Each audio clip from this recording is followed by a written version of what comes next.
En voulant faire attention après les fêtes, j'ai voulu limiter les excès. Mais j'ai tout éliminé, tout ce que je pouvais. Ah bah ça a été efficace. Mais mes parents ont vu que ça n'allait pas réellement. Mais j'avais cette impression de tout contrôler. Mais tout, sans exception, m'échappait. Au bout de 2 semaines, ils se sont vraiment inquiétés.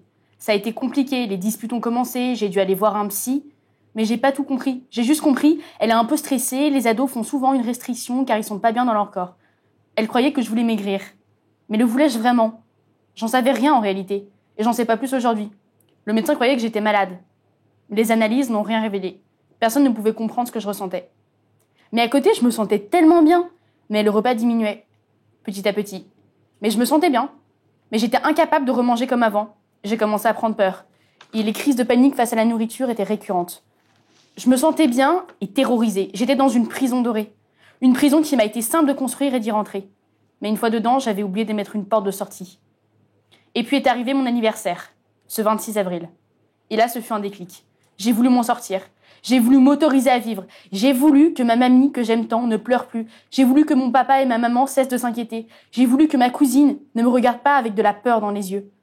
Une voix m'a parlé. Ce fut la première personne à me demander comment ça allait, avant de me demander ce que je mangeais. Elle voulait savoir ce que je ressentais moi. Elle m'a tellement aidée à m'écouter.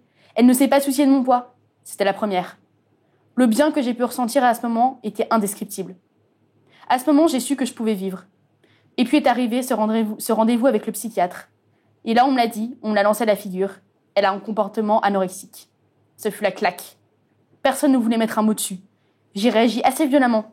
Je répondais à ce psychiatre. J'ai été odieuse. Je voulais pas l'entendre. J'ai eu tellement peur. Et puis j'ai passé du temps à m'accepter, à apprendre à me faire plaisir.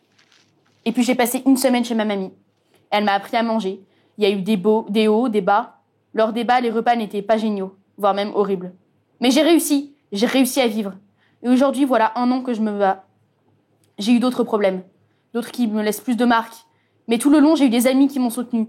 Elles m'ont écoutée, elles m'ont épaulée. Ce fut dur. Aujourd'hui marque une étape dans mon combat.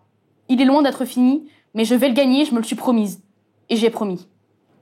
C'est vrai que moi, quand on me parle des personnes anorexiques, je pense à des personnes maigres et c'est tout. Et souvent, je pense pas à ce qu'eux, ils peuvent ressentir. Parce que pour moi, c'est juste qu'ils veulent maigrir et qu'ils font ça en excès. Et du coup, en lisant ce texte, ça donne un autre regard sur cette maladie. Enfin, oui, cette maladie, voilà.